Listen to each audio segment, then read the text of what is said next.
Alors, Fred Savard avec vous. C'est pas encore le début de la saison 4. Je sais que vous avez hâte, là, je recommence à recevoir beaucoup de messages. Ne vous inquiétez pas, la saison 4 est en préparation. Elle va commencer le 2 octobre. On va évidemment faire des annonces via l'infolettre, via la page Facebook, sur le site web, évidemment. Il va y avoir une grande campagne de promotion aussi. Cette année, j'ai décidé d'investir un peu en publicité, plus que l'an dernier, avec l'affichage, surtout à Montréal, pour l'affichage extérieur, entre autres, et intérieur, mais aussi publicité numérique qui sera déclinée sur plusieurs médias autres que Facebook, évidemment. Donc, on est en préparation. C'est juste que j'ai un automne complètement fou et il y a plein de choses qui se sont ajoutées. Donc, voilà. Mais on est en train de retravailler le site web un petit peu et vous allez être informés. Ne vous inquiétez pas. Il y aura une saison 4 parce que là, je sais, il y a des gens qui m'écrivent. Elle commence le 2 octobre 2021. Et on va enfiler les épisodes jusqu'au mois de juin. Il va y avoir des sorties. Il y a déjà des sorties de prévues. Là, je me croise les doigts avec la quatrième vague.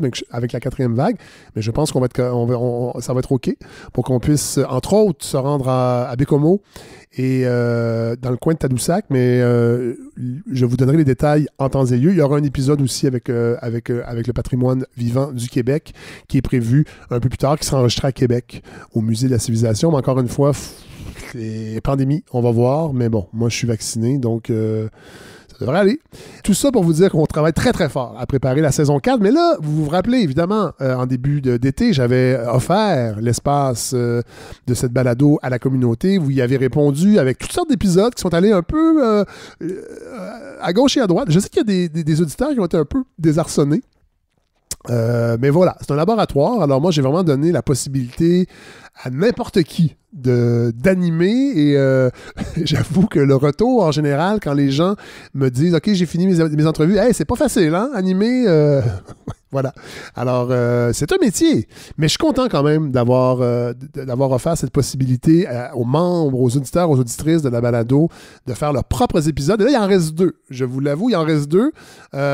Il va y avoir Mathieu Bellil dans une semaine ou 2 qui va nous présenter un épisode. On va faire l'introduction ensemble.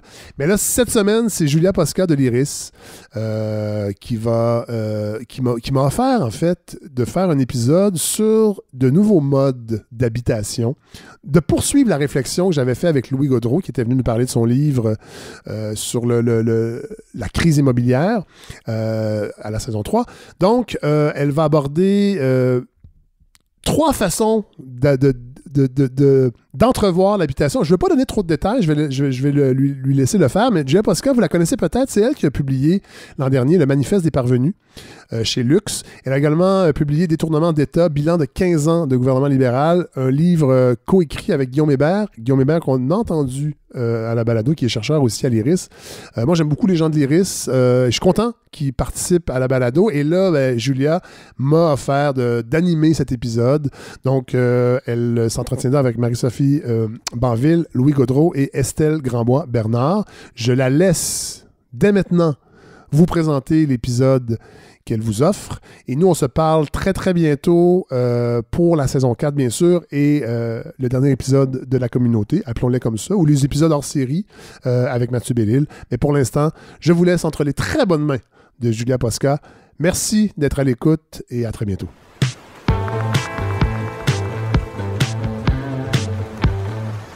Bonjour à tous et à toutes. Mon nom, c'est Julia Posca. Je suis chercheuse à l'IRIS, l'Institut de recherche et d'information socio-économique. Et j'occupe aujourd'hui le balado de Fred Savard, que je salue d'ailleurs, pour vous parler de la question du logement, qui, comme vous le savez, là, peut-être est à bien des égards et dans bien des endroits au Québec, comme au Canada d'ailleurs, en crise. Donc, on va, dans le cadre des entretiens que je vais vous présenter, parler un peu de ce problème-là, de la crise du logement, mais surtout des solutions possibles qui existent, des autres avenues pour justement garantir l'accès au logement, pour favoriser le maintien de logements abordables, particulièrement dans les villes où justement se loger est en voie de devenir un luxe. Et donc, pour discuter de ça, je vous propose 3 entretiens avec 3 intervenants, intervenantes. Et donc, pour commencer, en fait, on va parler d'habitation abordable à perpétuité. Avant de rentrer dans le vif du sujet et de vous expliquer de quoi il s'agit, je fais un petit état de la situation de la question du logement puis du marché immobilier, surtout actuellement au Canada, au Québec. Bon, vous savez, avoir accès à un toit, c'est évidemment un des fondements là, de la sécurité et donc, on pourrait dire du bien-être individuel. Bon, bien sûr, il y a différentes manières de combler ce besoin-là. Et ce qu'on voit, c'est qu'en Amérique du Nord, là, depuis environ 3/4 de siècle, ben, l'accès à la propriété, c'est vu comme le pilier de cette sécurité-là et disons aussi comme une forme là, de réussite du point de vue de la classe moyenne, mais bon, ça, c'est peut-être un autre sujet. Le problème, c'est que dans les grandes villes canadiennes, le prix des propriétés immobilières a connu des hausses vraiment importantes depuis une vingtaine d'années. Statistique Canada là, nous apprend que le prix de vente moyen d'une maison a augmenté de 87%. Ça, c'est au cours des 10 dernières années seulement. Puis pendant ce temps-là, le revenu disponible des ménages, lui, il augmentait seulement de 51%. À Montréal, là, au mois de juillet 2021, le prix moyen d'une maison atteignait presque 500 000 $. Puis ça, c'est une hausse de 30% par rapport à l'année passée. Donc, il y a vraiment eu les hausses qu'on observait depuis 20 ans, elles ont été encore plus fortes dans la dernière année, dans le contexte de la pandémie. Dans la ville de Québec, là, le prix moyen, il était rendu à près de 300 000 $ à la fin de l'été 2021, en hausse de 15% par rapport à l'année passée. Donc, vous voyez, dans ce contexte-là, l'endettement hypothécaire, entre autres, a augmenté de manière tout aussi importante. Au début de l'année 2000, la dette des ménages, là, en proportion de leurs revenus disponibles, c'était 110% au Canada. Donc, pour chaque dollar de revenus, les ménages avaient 1,10 $ de dette. Puis ce ratio-là, il est rendu aujourd'hui à presque 170%. Donc, on voit que les dettes ont beaucoup augmenté par rapport aux revenus, particulièrement les dettes hypothécaires, qui, comme je l'ai dit, ont continué d'augmenter pendant la pandémie à cause de la hausse du prix des logements. Donc, vous voyez, là, je vous bombarde de chiffres, mais le portrait que je dresse là nous permet bien de voir que se loger, ça représente un fardeau pour beaucoup de ménages. Et ce qui ressort de ce portrait-là, c'est notamment la tension entre la maison comme un bien essentiel, un droit fondamental, hein, le logement comme droit fondamental, et d'un autre côté, ben, les biens immobiliers qui sont perçus par certains là, comme une forme d'investissement, un bien dont on veut tirer un gain, puis donc qui peut faire l'objet de spéculation.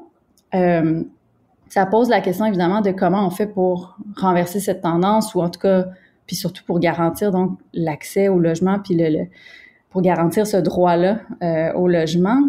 Les gouvernements, surtout le gouvernement fédéral, intervient régulièrement sur les conditions, notamment hypothécaires, pour essayer de limiter la demande pour les actifs immobiliers, donc pour limiter la croissance des prix. Il y a des provinces qui sont aussi intervenues pour freiner la demande provenant, par exemple, d'investisseurs étrangers qui, bon, plus souvent qu'autrement, vont se procurer des propriétés, là, non pas pour y vivre, mais simplement pour placer leur argent. Donc, on a vu, par exemple, la Colombie-Britannique là, imposer une taxe de 15% pour les acheteurs étrangers, tout ça pour freiner la spéculation. Puis, mais malgré ces mesures-là que les gouvernements adoptent au fil du temps, puis dans les 20 dernières années, mais pour certains ménages, là, notamment les plus jeunes, acheter une maison, ça reste hors de portée. Et donc, ça m'amène à réfléchir, en fait, au marché immobilier, à son fonctionnement même, puis aux paramètres qui justement encouragent cette spéculation-là et surtout aux moyens, donc, de remédier à ce problème-là.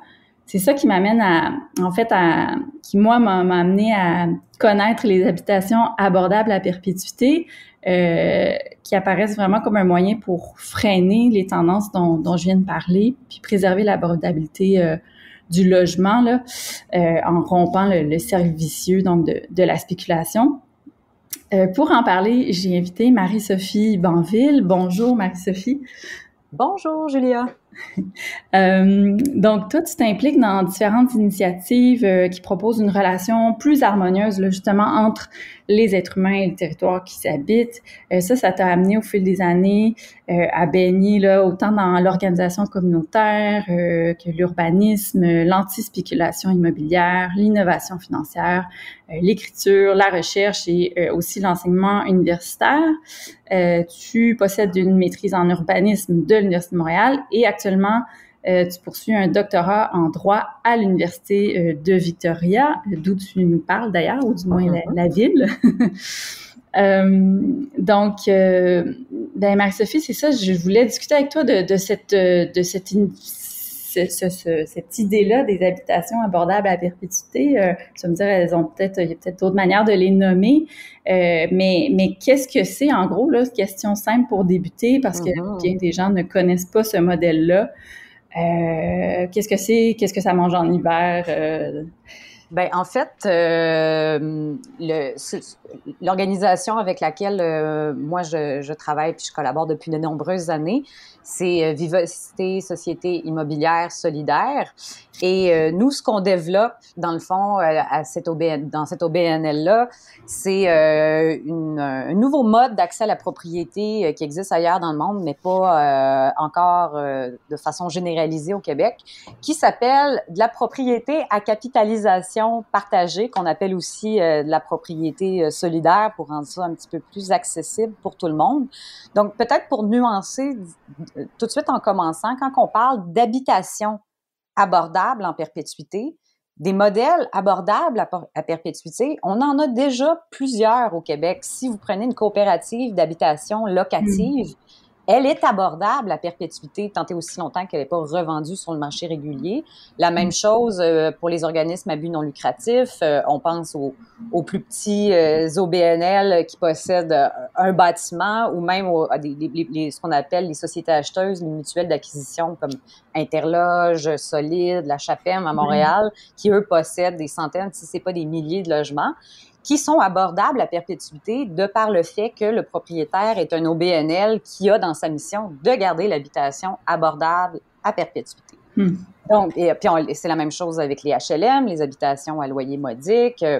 Donc, c'est ça. Donc, des habitations locatives abordables à perpétuité, ça, on en a au Québec. Puis on est même d'ailleurs, je dirais, une des provinces au Canada, puis peut-être même un des endroits dans le monde où on a une diversité de modèles super intéressante au niveau de comment faire de l'abordabilité perpétuelle au niveau locatif. Puis tous ces modèles-là cohabitent ensemble.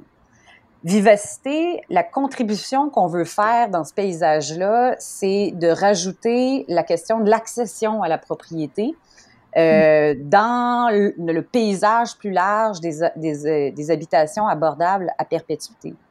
Parce que ce qui se passe, en fait, c'est que quand on est dans des solutions locatives, on en a des mécanismes qui nous permettent de faire de l'habitation abordable à perpétuité. Puis là, c'est comme s'il y avait une espèce de fossé, puis dès qu'on arrive dans la question de l'accession à la propriété, là, on tombe tout de suite dans le marché, en fait. Puis oui, on va avoir des programmes gouvernementaux par-ci, par-là, on va vous aider avec la mise de fonds, on va jouer sur certains petits paramètres, mais au niveau fondamental, on questionne pas du tout le paradigme de la propriété privée, puis comme tu le décrivais en introduction, là, l'espèce de tension qu'on retrouve dans l'immobilier entre sa valeur d'usage, là, le fait que c'est ma maison puis j'habite dedans, puis sa valeur d'échange, au sens où je peux, après ça, me mettre à spéculer avec puis faire de l'argent avec ça. Les modèles qu'on a en habitation abordable, quand vient le temps d'être dans l'accès à la propriété, ils sont beaucoup, beaucoup plus du côté du marché que dans la perspective « j'achète une habitation pour y habiter avant et toute chose ». Donc, peut-être pour expliquer rapidement qu'est-ce que c'est la propriété à capitalisation partagée, là, je peux y aller très rapidement. En fait, ce que ça permet de faire, c'est un modèle qui nous vient ce qui s'appelle les fiducies foncières communautaires aux États-Unis. Donc, les fiducies foncières, en fait, c'est pas très loin de ce qu'on a au Québec. Je sais que pour certains, là, ça commence à être un terme de plus en plus en vogue. Il y a peut-être certaines personnes qui nous écoutent qui en ont déjà entendu parler. Puis des fois, ça a une espèce d'aura de mais qu'est-ce que c'est? Ça doit être très, très différent de ce qu'on a au Québec. Bien, en fait, pas tant que ça. Une fiducie, ce que ça fait, mettons qu'on prend une fiducie à l'échelle d'un quartier, ben c'est un quartier qui dit, ben nous, dans le fond, on va réserver certains terrains dans notre communauté, puis on va s'assurer qu'ils soient au service de la communauté. Fait que sur ce terrain-là, on va construire des habitations locatives, des coops, on va réserver des espaces commerciaux pour des commerces indépendants, par exemple. Donc, c'est comme si c'est une espèce de, le mot est peut-être un peu fort, mais un genre de petit empire immobilier collectif et communautaire à l'intérieur d'un quartier où on se dit, ben ces terrains-là, on les a sortis de la spéculation immobilière, puis ils nous appartiennent. Ce qu'il y a de particulier avec les fiducies américaines, c'est que oui, elles ont des coops, elles ont du locatif, et elles ont tout ce genre de modèle-là que nous aussi, on a au Québec, mais ils ont un modèle de plus que nous, on n'avait pas encore, qui est celui de la propriété à capitalisation partagée.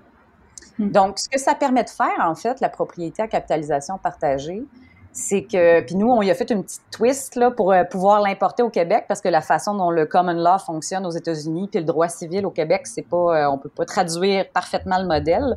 Donc, nous, la façon qu'on s'y est pris, en fait, c'est qu'on prend une maison, on investit une mise de fonds minimale de 20 %. Donc, ça pourrait même aller jusqu'à 30-40 % si on veut que la propriété soit très, très abordable. Puis dans le projet qu'on est en train de faire à Montréal, on est plus dans des mises de fonds de l'ordre de 30-40 % pour vraiment garantir une abordabilité plus grande en partant. Donc, on investit la mise de fonds dans la maison. Quand quelqu'un veut devenir propriétaire de cette maison-là, cette personne-là n'a pas du tout de mise de fonds à mettre parce que notre mise de fonds est considérée comme la sienne. Elle va à la banque, se prend une hypothèque et devient propriétaire de la maison. Donc là, la personne, elle est chez elle, elle paye ses mensualités à la banque, puis à travers ce processus-là, elle commence à amasser ce qu'on appelle une équité, au sens où c'est pas... disons que sa dépense de logement devient une forme d'investissement parce que c'est de l'argent qui va lui revenir.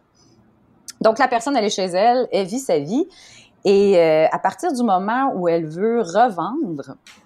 Ce qui se passe, en fait, c'est que là, on va partager ce qu'on appelle la plus-value. Fait que si la propriété a pris de la valeur pendant le temps où cette personne-là était propriétaire, puis que c'est lié, mettons, au fait qu'elle a fait plein de rénovations puis qu'elle a vraiment travaillé pour que la maison soit en meilleur état, les rénovations lui reviennent à 100 %. Tout ce qu'elle a payé sur son hypothèque, ça lui revient à 100 %.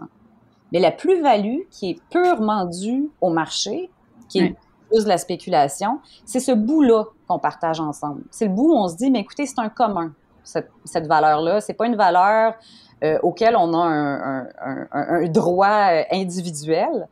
Donc, on partage la plus-value, on redonne 25 % à l'acheteur, puis nous, Vivacité, on garde 75 % pour faire deux choses. Pour réinvestir dans la propriété, pour faire que quand la prochaine personne va l'acheter, elle va demeurer en dessous du prix du marché, elle va demeurer abordable à perpétuité. Puis s'il reste de l'argent, on s'en sert aussi pour développer d'autres propriétés à capitalisation partagée. Donc, ça offre un équilibre, je dirais, entre le bien de la collectivité puis le bien individuel, au sens où ça permet aux gens d'amasser une équité, puis bon, d'accéder à la propriété si c'est quelque chose qu'ils souhaitent à ce moment-là dans leur vie. Puis en même temps, ça permet de partager une partie des profits pour s'assurer qu'on crée un parc immobilier qui va demeurer abordable à perpétuité et dont un nombre toujours grandissant de personnes vont pouvoir profiter. Oui, c'est ça. Puis il y a quelque chose d'assez subversif, là, j'oserais dire, dans cette idée-là que la croissance de la valeur d'une maison, c'est pas seulement dû justement, par exemple, aux rénovations que vous avez pu y faire ou même strictement à l'entretien que vous avez fait, mais il y a d'autres facteurs qui relèvent davantage de la collectivité et donc on renverse le principe un peu, ou en tout cas on vient contrecarrer le principe là, de la propriété privée qu'un individu pourrait venir valoriser, puis on dit non, mais cette valeur-là, elle appartient à un plus grand nombre, puis on va en faire profiter tout le monde finalement. On va justement aller à l'encontre de ce cercle vicieux-là qui fait que les propriétés ne cessent d'augmenter de valeur, puis finalement, ne sont plus abordables. Donc ça, je trouve ce principe-là, il est vraiment intéressant en fait, là. Surtout en Amérique du Nord, où justement la propriété privée là, est comme un principe tellement central, là. Puis ce qui est vraiment un phénomène que j'ai observé au fil des années à monter ce projet-là, Vivacité, que je trouve très intéressant. Puis en parlant avec des collègues américains qui développent ce modèle-là depuis très longtemps aussi, là, il y a je pense, proche de 250 000 propriétés à capital partagé aux États-Unis. Donc, c'est énorme. Oui, il y a une histoire derrière tout ça. Puis eux avaient exactement la même expérience, qui est celle que quand on présente cette mécanique de partage de la plus-value à des gens qui sont déjà propriétaires, il y en a beaucoup qui sont comme « Yeah, bravo, bonne idée, ça prend ce genre de modèle-là ». Mais des fois, il va y avoir un braquage. Puis c'est quasiment... puis souvent, c'est des gens qui sont très, très progressistes dans la vie, mais c'est comme s'il y a une anxiété que ça peut créer d'être comme « Ben là, attendez, partager la plus-value, c'est quoi cette affaire-là? » Puis alors que chez des gens qui n'ont jamais accédé à la propriété, qui souhaitent le faire, cette idée-là de partager une partie de la plus-value pour en faire profiter les autres est toujours accueillie avec beaucoup de... Moi-même, ça me surprend parce qu'on penserait que les gens seraient peut-être comme « Ouais... » Puis au contraire, j'ai été témoin de beaucoup de comme « Hey, excellent, quel bon deal, moi je profite de ce modèle-là dans un moment de ma vie où j'en ai besoin, puis après ça, je passe au suivant. » Puis je permets à d'autres aussi d'accéder à cette opportunité-là dans un moment de leur vie où c'est ça qu'ils souhaitent. C'est comme si... Je trouve ça intéressant de voir comment cette idée-là de faire de la spéculation un commun pour des gens qui n'ont jamais été propriétaires, c'est tout le temps une excellente idée. Puis de l'autre côté, des fois, la réception est plus nuancée, disons. Ouais, mais c'est là qu'on constate peut-être tout la dimension culturelle en fait de la propriété, puis peut-être la résistance qui peut, que tu évoquais à ce modèle-là, qui est tellement la propriété privée étant tellement ancrée, si on veut, dans notre imaginaire. Donc, il y a peut-être cet obstacle-là de nature culturelle, mais il y en a certainement d'autres. Tu sais, tu l'as dit, bon, le modèle existe aux États-Unis. Il y a des villes comme Burlington, donc pas très loin du Québec, où je pense que c'est quelque chose comme 20% des habitations, en fait, qui sont sous ce modèle-là, si je me trompe pas. On le retrouve aussi ailleurs, là, en Belgique, notamment, je crois en Colombie-Britannique, à Puerto Rico. Donc, pourquoi pas encore au Québec? Tu sais, c'est quoi les obstacles, puis pourquoi même ailleurs, pourquoi est-ce que ça demeure quand même marginal, cette option-là? C'est drôle. Oui, le mot marginal, puis comme il y a un mouvement en émergence au Canada en ce moment de fiducie foncière communautaire dont Vivacité fait partie. Puis on était aux États-Unis il y a quelques années à parler avec les fondateurs du mouvement américain, puis eux-mêmes avaient la réflexion, ils se disent, c'est comme si on gagnait toujours le prix révélation de l'année. Ça fait comme 40 ans qu'on est la révélation de l'année, puis qu'on n'arrive pas à sortir d'une espèce de forme de marginalité, tu sais, puis pourquoi, puis bon, tu sais, je pense qu'il y a plusieurs réponses qu'on peut donner à cette question-là, c'est certain. Au niveau de la propriété à capitalisation partagée en tant que telle, là, parce que je peux pas me prononcer sur l'ensemble des déclinaisons possibles de fiducie foncière communautaire, là, celle dans laquelle je suis plus investie, là, c'est vraiment ce petit bout-là. Puis, quand Vivacité a été fondée, mon Dieu, c'était en 2012. Ben, l'idée est venue en 2012, fondée officiellement en 2013. Puis, on regardait ça, puis on se disait, écoutez, là, tu disais le mot radical tantôt, c'est radical, oui et non, là, au sens où je suis capable d'en imaginer des projets pas mal plus radicaux que ça. Puis je pense qu'il y a bien les gens qui nous écoutent qui sont capables d'imaginer des affaires pas mal plus radicales. Puis moi-même, c'est la raison pour laquelle je m'étais jointe au projet, parce que je me disais, c'est comme c'est l'étape 1, là. Il faut au moins que ce modèle-là existe, puis après ça, on imaginera des choses peut-être encore plus radicales ou qui questionnent encore plus la question de la propriété, puis qui nous emmènent plus loin dans ces réflexions-là. Mais on va au moins faire cela. Tu sais, ça fonctionne avec des produits hypothécaires standards. Ça devrait pas, les banques devraient pas être virées à l'envers par tout ça. On aide des jeunes familles à accéder à la propriété. C'est pas la révolution, là, ça va, là, tu sais. Et pourtant, le travail quotidien d'essayer de mettre ça en place, c'est vraiment un parcours du combattant. C'est vraiment incroyable.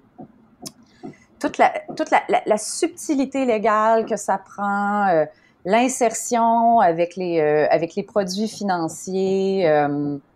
Puis je vous dirais aussi beaucoup au niveau politique, c'est tout récent que quand on est à porte close avec des politiciens, des politiciennes, on se fait pas répondre, ben écoutez, là, les jeunes là, qui commencent à s'acheter une petite maison, là, puis, tu sais, ils achèteront une plus grosse maison plus tard, là. C'est comme si, c'est très, très récent que j'ai vraiment senti un shift là, dans le milieu politique, beaucoup, je dirais, là, puis même avec d'autres acteurs, de se dire, bon, OK, là, c'est plus juste une affaire de... Les jeunes sont capricieux, puis ils savent pas comment épargner, puis ils sont tout croches avec leurs finances, qu'il y a peut-être quelque chose de plus profond. Fait que ça, c'est très récent, mais pendant des années, on s'est beaucoup heurté à... Ben, écoutez, c'est une bonne idée, mais c'est pas important, c'est pas urgent, c'est pas prioritaire. Puis en même temps, je comprends, tu sais, tant qu'à mettre des ressources en logement, c'est certain que tout ce qui est des gens qui sont beaucoup plus proches de l'itinérance, il faut qu'il y ait des subventions majeures aient en priorité à ces gens-là. Ça, on est complètement d'accord. Mais le message qu'on avait, c'était il faut concevoir une offre immobilière abordable à perpétuité partout sur le continuum. Parce que si on est juste à un endroit, on crée une pression, on crée des goulots d'étranglement. Tu sais, il faut être capable de répartir la demande sur l'ensemble du continuum, puis d'offrir des solutions anti-spéculatives à chacune des étapes. Donc, ça a été un long travail, je pense, de convaincre les gens, de nous-mêmes retourner à la table à dessin pour repenser toute la planification financière, repenser les approches, puis tout ça. Puis aussi être dans un contexte où, là, je pense que la classe politique est plus je dirais, dans une posture où elle peut nier qu'il y a un problème. Tu sais. Non, c'est ça. Puis d'ailleurs, là, on se parle, puis on est encore en double campagne électorale, là, tant au fédéral qu'au niveau municipal. Et justement, tu sais, est-ce que, bon, tu le dis, on peut plus nier, ben à part peut-être, bon, il y en a quand même qui continuent à nier l'existence d'une crise du logement, mais avec les prix actuellement du marché immobilier, c'est difficile de continuer à dire que c'est accessible, puis qu'il y a pas un problème là d'abordabilité, mais justement, est-ce que les gouvernements, que ce soit municipal, provincial, fédéral, est-ce qu'ils ont un rôle à jouer pour favoriser le développement de ce type d'offre-là? Parce que de ce que je vois actuellement, c'est que c'est beaucoup en fait, c'est essentiellement des initiatives communautaires ou citoyennes. Là. D'ailleurs, il y a un autre organisme qui vient de voir le jour en Estrie, je crois. Donc, c'est 4 citoyens solidaires. Oui. Exactement. Donc là, on voit ça, tu sais, donc des citoyens, des citoyennes qui se mobilisent puis qui se disent, voici un modèle intéressant, on va essayer de mettre ça sur pied. Puis tu l'as dit, ça vient avec beaucoup d'obstacles. Est-ce que les gouvernements ont un rôle à jouer pour favoriser le développement de ce type d'offre-là? Parce que je le disais plus tôt, ils interviennent à plein d'autres disons pour tenter de quand même favoriser l'accès au logement puis l'accès à la propriété, mais pour ce modèle-là en particulier, qu'est-ce qu'on peut demander d'eux en quelque sorte? Oui. Ben en fait, c'est une réponse un peu en deux volets. C'est comme qu'est-ce qu'ils peuvent faire pour favoriser l'essor puis aider. Mais je pense que la question qu'on se pose peut-être pas assez des fois, c'est qu'est-ce qu'ils peuvent faire pour arrêter de nuire. Parce que l'aide à l'accession à la propriété, elle existe déjà de façon massive au niveau fédéral, au niveau municipal aussi. C'est juste que c'est comme si pendant longtemps, pour toutes sortes de raisons, quand on disait le mot habitation, c'est tout du locatif, puis accès à la propriété était comme son autre... C'était un autre volet, c'était un autre dossier, c'était géré selon d'autres critères. Puis en habitation, c'était de la subvention pour construire de l'habitation abordable à perpétuité, bâtir des OBNL, bâtir des coops. Puis là, quand tu tombes dans le volet accès à la propriété, là, soudainement, les critères sont plus les mêmes. C'est même pas les mêmes personnes qui sont autour de la table, c'est complètement autre chose. Et ce qui se passe, mettons, on regarde... au niveau de la Ville de Montréal, ben pendant des années, là, c'est petit à petit en train de changer et je le salue par ailleurs, mais pendant des années, le programme d'accession à la propriété de la Ville de Montréal, il y en avait un, puis c'était Accès Condo, puis il existe encore toujours d'ailleurs. Puis Accès Condo, tu es complètement dans une logique, pas de l'immobilier comme milieu de vie, mais de l'immobilier dans sa valeur d'échange. Donc, tu donnes une subvention une fois à quelqu'un, puis ensuite, cette personne-là, elle n'a aucune contrainte sur le prix qu'elle va vendre, combien de temps elle va rester. Donc, en fait, tu peux même accélérer la spéculation immobilière. Puis là, on le voit en plus, là, le Journal de Montréal récemment a sorti une enquête là, comme quoi les gens mettaient la main sur les programmes d'habitation abordables, flippaient ces propriétés-là. Au niveau fédéral, pendant des années, des fois, on le pense pas comme étant un programme d'habitation abordable.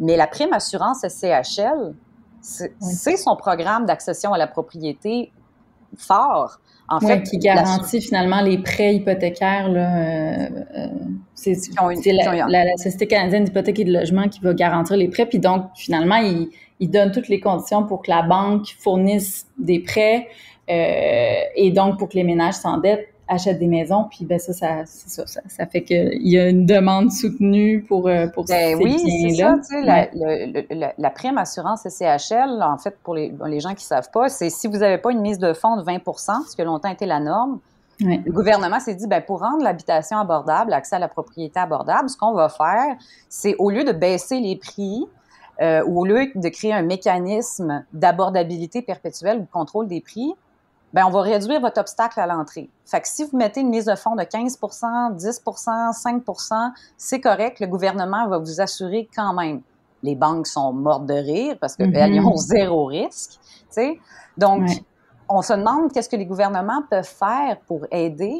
Bien, premièrement, il faut vraiment que ces façons-là, toute la culture autour de l'accession à la propriété, puis la façon dont on la soutient dans la société en ce moment, à tous les niveaux de gouvernement, là, le provincial sont un peu moins dans la game depuis une couple d'années, là, mais quand même, c'est de se dire, il faut vraiment que cette logique-là cesse d'être subventionnée par les fonds publics, parce que ça va au cœur du problème, ça stimule la spéculation immobilière, ça ne l'arrête pas, fait que ça pèle sans cesse le problème vers l'avant. Donc, la première chose, c'est de cesser, ou en tout cas de repenser en profondeur le rôle du gouvernement dans ce genre d'approche-là à l'accession à la propriété. Puis ensuite, comment aider? Bien, toutes les ressources que vous mettez là-dedans, là, mettez-les au service de modèles qui vont garantir une abordabilité perpétuelle dans les villes, tu sais. Donc, ouais. Ouais, c'est un autre domaine où on voit bien que, en fait, le soi-disant libre marché, il n'existe pas vraiment parce que on a des marchés comme le marché immobilier qui sont justement où l'État intervient beaucoup et vient finalement contribuer à orienter là les dynamiques puis dont celle de la spéculation immobilière. Donc effectivement ne pas nuire, ce serait déjà un bon début, mais puis tout ça évidemment, je le répète, mais dans le but de finalement protéger l'accès au logement puis l'abordabilité, maintenir une abordabilité, mais au-delà justement de cet aspect-là financier qui est évidemment là, primordial parce qu'on le sait souvent le logement c'est la dépense principale là, des ménages puis c'est une dépense qu'on dit non compressible là, on peut pas je veux dire une fois qu'on est installé dans un logement on peut pas ne pas payer pour que ce soit des versements hypothécaires un loyer, ce serait la même chose, mais donc, bref, c'est une question évidemment fondamentale, là, cet aspect-là financier, mais au-delà de ça, qu'est-ce que ce modèle-là des habitations solidaires ou abordables à perpétuité, de ton point de vue, qu'est-ce que ça peut apporter sur le plan justement social, communautaire, j'ai envie de dire? Ben, c'est pour moi, un des gros impacts que ça a, puis d'une certaine façon, les OBNL puis les coops offrent déjà ça, puis je trouve que rajouter la propriété solidaire dans le mixte, ça crée des situations où, en fait, on n'a plus peur d'améliorer nos propres quartiers. Tu sais, des fois, là, je vois des communautés qui se ramassent dans des situations où c'est comme, on veut créer un nouveau parc, on veut se mobiliser, on veut se créer un marché citoyen, des ruelles vertes, ces affaires-là. Première affaire qu'on sait, les prix ont tellement monté, puis on peut même plus vivre dans les quartiers dont on a pris tellement soin et qu'on aime, tu sais. Ouais. Fait que pour moi, la propriété à capital partagé, je la trouve magnifique parce que plus vous allez améliorer votre quartier, plus le prix des valeurs les valeurs vont monter. Et on a un mécanisme qui dit, ben cette valeur-là, c'est un commun, puis à chaque fois, on va aller la capturer, puis on va aller la réinvestir dans la communauté. Fait que c'est comme, pour moi, c'est même une invitation à donner encore plus d'amour à nos quartiers, à nos milieux de vie, parce qu'on sait que au final, on a une mécanique qui nous permet de reprendre cette valeur-là en tant que collectivité, puis de la réinvestir dans notre propriété. En ce moment, Vivacité, on vient à peine là, de signer un super beau projet avec la ville de Lac-Mégantic et une organisation incroyable qui s'appelle Quartier Artisan. Puis en fait, ce que Quartier Artisan souhaitait, ça fait des années qu'il accompagne les artisans entrepreneurs dans les aider dans tout ce qui est un peu plus le côté gestion là, de la vie entrepreneuriale. Mm-hmm. T'es un artisan, t'es super bon en poterie, mais là, tu réalises qu'il faut que tu fasses de l'admin puis des coms, puis t'es comme « Ah! » Donc, Quartier Artisan les aide depuis des années avec ça. Et ça faisait longtemps qu'il y avait la vision de vraiment faire un vrai quartier artisan à Lac-Mégantic. Donc, d'avoir des artisans installés dans la communauté, qui pratiquent dans la communauté, puis tout ça. Puis de créer une espèce de communauté d'artisans en plein cœur de Lac-Mégantic. Et là, je trouve que c'est vraiment un exemple d'une ville qui s'est dit, on veut pas que ce projet-là, on veut pas être victime de notre succès. On veut pas qu'avoir plein d'artisans fasse qu'au final, ben, ça devient tellement hot que les artisans eux-mêmes peuvent plus vivre dans la communauté, que les citoyens autour, le prix de leur maison ont aussi monté. On pense à des villes comme Baie-Saint-Paul, par exemple, qui ont été un peu victimes de leur succès, au sens où ça a bien fonctionné, le créneau artistique, mais là, au point où les artistes peuvent plus vivre à Baie-Saint-Paul. Oui, c'est toute la question de la gentrification. Exact. Dont on parle beaucoup, ouais. Donc, tu sais, les villes qui ont des grandes visions, des projets qui veulent mettre de l'avant dans leur territoire, ben d'avoir tout de suite cette réflexion-là, de se dire comment on va faire pour capturer la valeur qu'on est en train de créer, tu sais, puis comment qu'on va faire pour s'assurer que cette valeur-là serve aux familles, serve aux gens pour qui on avait fait ce projet-là à la base, tu sais. Donc, moi, je pense que c'est une chose... un grand plus que la propriété solidaire peut amener dans les communautés. Oui, donc c'est ça. Particulièrement aussi à l'extérieur de Montréal, où, tu sais, à Montréal, oui, il y a beaucoup de locataires, mais quand on sort en région, souvent, c'est du 80-90% de propriétaires. Donc, c'est d'autant plus important que ce genre de modèle-là soit disponible à l'extérieur de Montréal. Oui, absolument. Puis c'est ça, c'est donc de créer des milieux de vie, finalement, plutôt que de simplement entretenir là, un marché où la seule logique, c'est celle du profit, puis où c'est les promoteurs immobiliers, notamment, qui vont justement décider de quel type de développement il va avoir lieu. Puis c'est là qu'on crée aussi souvent des quartiers ou des développements résidentiels qui n'ont pas d'âme, qui sont parfois, disons, sur le plan environnemental aussi un peu douteux. Donc c'est vraiment, je pense que la formule est intéressante effectivement pour renverser finalement notre rapport au logement, à l'habitation, puis à notre rapport, pour revenir à la manière dont je te présentais plutôt tout ce rapport-là au territoire, puis même aux autres, finalement, aux voisins, aux voisines. Là. Il y a aussi cet aspect-là qui est vraiment intéressant. Donc, ce que je comprends, ou en tout cas, si je lis entre les lignes, on va quand même entendre parler de vivacité dans les prochaines années. Oui, puis en fait, c'est que on est une toute petite équipe. Puis le volet communication est pas couvert à 100% en ce moment, mais le développement, ça se passe énormément. Donc là, dans la prochaine année, là on s'est dit, là, c'est le temps de communiquer toutes les belles choses qui sont en train de se passer. On a un projet à Montréal qui est en train de voir le jour, le projet à Mégantic, les premières acquisitions sont en train de se mettre en place là, au moment où on se parle. Puis ces deux magnifiques projets vraiment là, qui sont vraiment le reflet des communautés dans lesquelles ils sont implantés. Fait que puis Scoop un peu aussi, le Vivacité va bientôt changer de nom pour Archipel. Oh. Donc si jamais vous cherchez Vivacité puis on n'a pas encore fait cette transition officielle, vous pouvez aussi nous suivre sous le nom Archipel. Mais oui, on va faire une meilleure job de com dans les prochains mois. On est rendu là. Ben, je pense qu'on gagne tout à fait à vous connaître davantage. Puis je te remercie, Marie-Sophie, d'être venue nous parler d'habitation abordable à perpétuité. Merci beaucoup pour l'invitation. C'était vraiment un plaisir de discuter.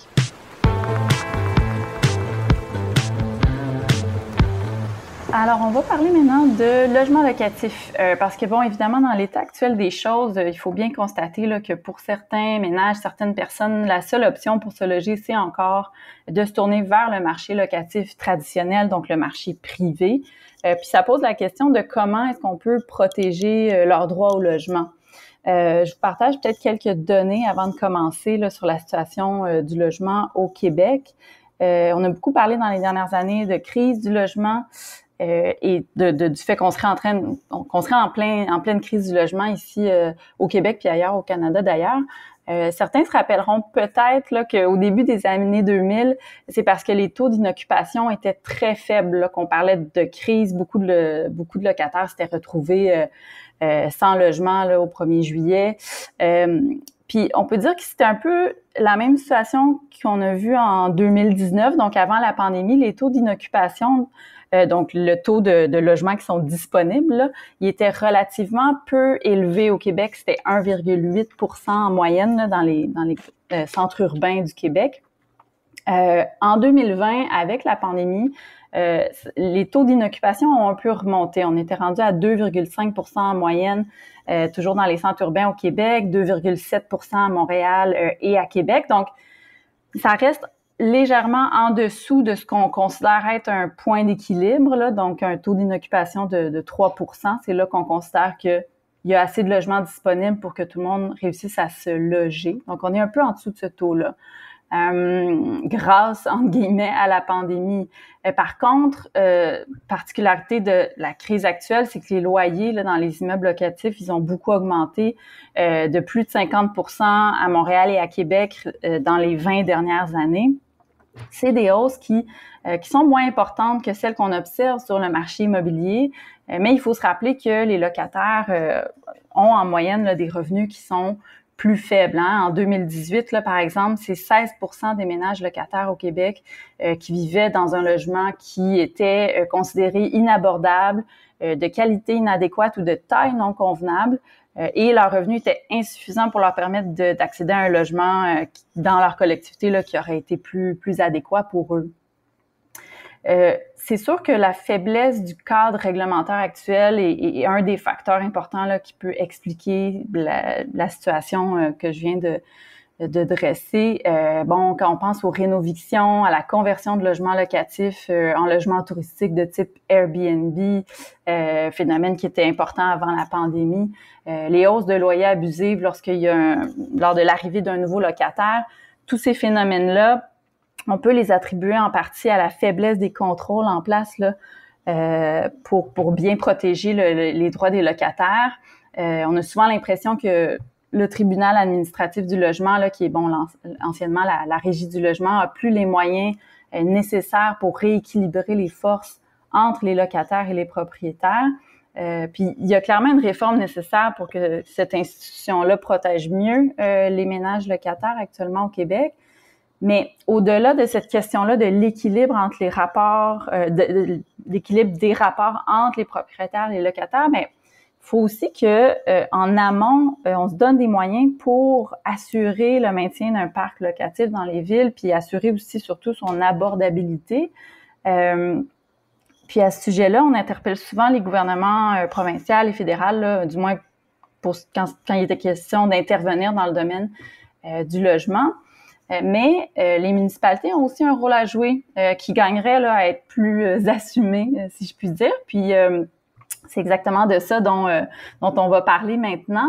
J'en discute en fait avec Louis Gaudreault, que les auditeurs et les auditrices de ce podcast ont déjà eu la chance d'entendre, là, parce qu'il a été interviewé par Fred Savard au sujet de son essai « Le promoteur, la banque et le rentier », qui est paru l'année dernière chez Lux. Bonjour Louis. Bonjour.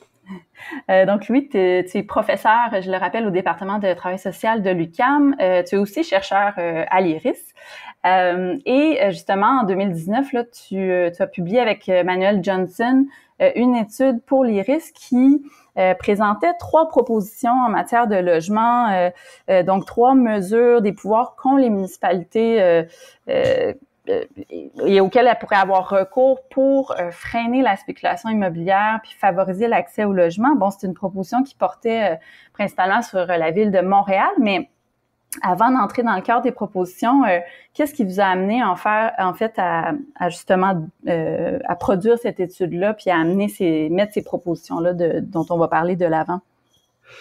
En fait, c'était l'idée de mettre l'accent sur un des problèmes qui nous apparaissait peut-être un petit peu moins discuté lié à la crise du logement. C'est celui de la préservation du parc de logement locatif, parce qu'il est souvent question pour répondre à la crise du logement, puis c'est effectivement une nécessité de favoriser la construction de logements abordables et de logements sociaux. Mais dans des villes comme Montréal, par exemple, ce qui a longtemps fait en sorte qu'on pouvait considérer Montréal comme une ville relativement abordable, c'est que dans ces quartiers centraux, il y avait un parc de logements locatifs assez important et qui à moindre coût, j'ose pas toujours dire abordable parce que c'est une notion galvaudée, mais quand même à moindre coût. Ouais. Et c'est dans ce segment-là que depuis une vingtaine d'années, on observe les transformations les plus importantes. Donc c'est là où on observe des conversions dont tu parlais tout à l'heure, les évictions, les augmentations de loyers qui dépassent ce qui serait permis par le tribunal administratif du logement. Et donc, notre note et les propositions qui étaient incluses dans cette note-là visaient à attirer l'attention sur la nécessité, donc en plus de construire du logement, il faut aussi s'attaquer à la préservation du parc locatif, puis surtout de ces segments qui sont peut-être les moins chers encore en ce moment. Oui, c'est ça. Puis donc, vous identifiez donc trois pouvoirs, là, comme je le disais, que les municipalités ont. Le premier de ceux-là, en fait, c'est un pouvoir relativement nouveau que les municipalités du Québec se sont vues accorder là, en 2017, soit celui de rendre l'octroi de permis de construction conditionnel. Conditionnel à quoi? Au fait que le demandeur de permis, donc doit, dans sa construction finalement, ou en tout cas dans son projet immobilier, améliorer l'offre en matière de logement abordable, social ou familial. Donc doit construire à l'intérieur d'un de ses projets, du projet qu'il propose, du logement qui va être abordable. Concrètement, là, qu'est-ce que ça veut dire? Puis comment ce moyen-là permet de justement d'avoir du logement qui va être plus abordable, mais aussi c'est quoi les limites peut-être de ce type de mesures-là?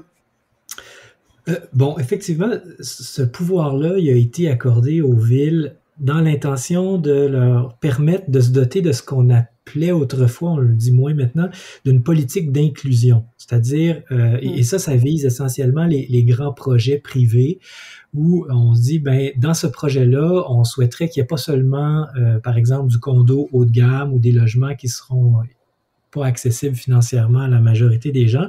On voudrait aussi que le promoteur prévoit du logement qui répondrait davantage à certains besoins, surtout ceux qui sont les plus criants dans le contexte actuel, c'est-à-dire du logement abordable, du logement social et du logement familial.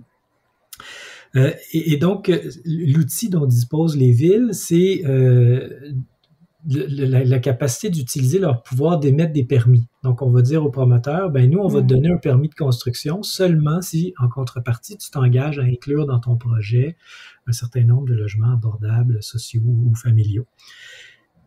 Ça se faisait déjà depuis un certain temps, mais à Montréal, du moins, sous une forme incitative. Donc, les arrondissements négociaient avec les promoteurs. Ce que la loi a changé, c'est qu'elle est venue leur donner le pouvoir d'imposer cette condition-là aux promoteurs. Okay. Et c'est en vertu de ce nouveau pouvoir-là que la Ville s'est récemment dotée cette année de sa politique, la Ville de Montréal, pardon, la politique pour une métropole mixte, ou ce qu'on appelle aussi le 20-20-20. Mais par contre, ce nouveau pouvoir-là, en tout cas, il est formulé de façon à ce que ça soit surtout réservé à des grands projets de construction neuve. Donc, la formulation nous porte à croire que c'est vraiment réservé à des grands projets de construction neuve, alors que ce qu'on proposait dans la note, c'est que ce pouvoir-là devrait être étendu aux logements existants, particulièrement dans les secteurs dont je parlais tout à l'heure, ceux qui sont les plus visés par la gentrification, les transformations et la spéculation. Et donc, dans les secteurs où on évaluerait que le logement locatif à moindre coût est particulièrement vulnérable ou particulièrement en péril. Évidemment, ce qu'on propose, c'est pas d'imposer ça partout, c'est vraiment dans les secteurs où on l'aurait identifié, mais la logique serait la même, c'est-à-dire que on demanderait au propriétaire, en échange du permis qu'on lui octroierait, de répondre à un certain nombre de conditions. Dans ce cas-là, ce ne serait pas un permis de construction, puisqu'il ne s'agirait pas de construire du nouveau logement, mais plutôt ça pourrait être réservé, par exemple, à des projets de rénovation majeure ou de transformation d'immeubles. Mm-hmm. Et on pourrait dire au propriétaire, par exemple, ben, d'accord, on accorde le permis, mais il va falloir maintenir la forme locative du logement. Donc, ne pas le transformer en condo, parce qu'on sait que les conversions, c'est souvent par là que passe un certain nombre en fait, que les hausses de loyer puis les expulsions peuvent aussi avoir lieu. Oui, puis l'érosion du parc locatif, c'est ça, passe beaucoup par là. C'est très peu, ou en tout cas mal contrôlé, là. Mm-hmm. Oui, c'est ça. Donc, les conversions en condo, ça a pour effet de retirer des logements du parc locatif. Et comme autre condition, qui normalement devrait aller de soi, mais on pourrait ajouter aussi que ces rénovations-là ne se fassent pas au mépris ou au détriment du droit au maintien dans les lieux des locataires et au détriment des règles qui existent déjà sur le contrôle des loyers. C'est-à-dire que on peut faire des rénovations, mais qui ne se traduiraient pas par des hausses de loyer qui soient supérieures à celles qui seraient autorisées par le tribunal administratif du logement, par exemple. Donc, on pensait à l'époque, on pense encore là, que c'est une mesure qui aurait un effet dissuasif sur les opérations spéculatives. Ouais.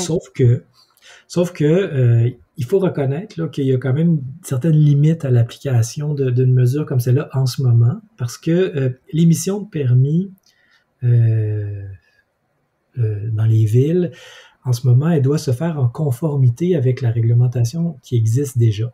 Donc, ce qui permet à la ville aujourd'hui d'imposer aux promoteurs qui veulent construire du neuf un certain nombre de conditions, c'est cette fameuse loi dont on a parlé. C'est parce qu'on en a créé la possibilité par une loi provinciale. Pour intervenir dans l'existant, ce que nous on propose, la réglementation est moins claire. Et c'est moins clair que, par exemple, elle permettrait qu'on aille aussi loin dans des conditions à imposer aux propriétaires. Et pour faire ça, il faudrait notamment changer les règles de zonage. Oui, c'est ça. Ça pourrait être vu comme une forme d'ingérence, là, quelque part dans le droit de propriété, là, où je ne sais pas exactement à quoi on touche, mais c'est ça, il y a un enjeu, là. Mais c'est parce que l'émission de permis, faut que ça se fasse en conformité avec un plan d'urbanisme, puis des règles quant à l'utilisation du territoire. Et puis, donc, avant d'émettre pour que l'octroi d'un permis soit rendu conditionnel à certaines conditions, il faut que ces conditions-là soient prévues dans les règles d'urbanisme. En fait. C'est ça. Puis en fait, c'était l'objet de votre deuxième proposition, c'est-à-dire que les villes, elles ont un pouvoir de réglementation sur ce qu'on appelle les usages du territoire. Donc, elles peuvent établir des zonages. On connaît, le zonage agricole, par exemple, qui permet, c'est ça, dans les régions où il y a de l'agriculture. Là, ce que vous dites, c'est, dans le fond, les villes pourraient créer un nouveau zonage locatif. Donc, ma question, est-ce que les villes ont déjà eu recours à ce type d'outil-là? Est-ce que ça existe ailleurs? Puis c'est quoi, justement, les défis, encore une fois, que ça poserait l'application de ce type de mesures-là? Oui, ça existe dans une province, en fait, en Colombie-Britannique, qui, depuis 2018, permet justement aux villes de se donner des règles de zonage qui touchent à la tenure, donc à la manière dont on détient les immeubles. Et c'était précisément dans le but de permettre aux villes de protéger le parc de logements locatifs là où il était particulièrement menacé. Et il y a une ville pas loin de Vancouver qui s'appelle New Westminster qui s'est dotée d'un règlement de zonage locatif elle a même utilisé dans certains cas pour protéger des immeubles face à des conversions possibles. Et le zonage, c'est un outil assez intéressant dont disposent les villes, qui est peut-être c'est connu, mais c'est peut-être un peu sous-estimé, mais c'est assez intéressant dans la mesure où ça permet aux villes, donc idéalement à la collectivité qu'elles représentent ou qui vivent dans ces villes-là, de se donner un contrôle sur ce qu'on fait du territoire, donc les usages qu'on en fait. Et donc, les villes peuvent réglementer, comme tu le disais, les usages. Est-ce qu'on veut que tel endroit, ce soit agricole, tel endroit commercial, tel endroit résidentiel ou industriel? Puis parfois, on peut combiner les usages, comme sur bien des rues commerciales.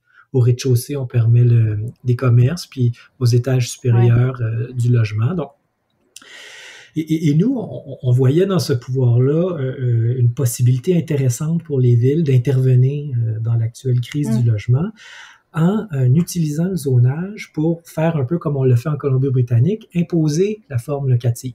Donc, encore une fois, c'est dans l'esprit de préserver le parc de logements existants contre les conversions. Et donc, ça, c'est vraiment une mesure qui vise à éviter les conversions. Puis ça permet, donc, c'est ça aussi, une forme de maintien d'une mixité là, dans les villes, parce que finalement, on s'assurerait que un quartier ou en tout cas une certaine zone d'une ville n'est pas uniquement finalement accessible aux propriétaires.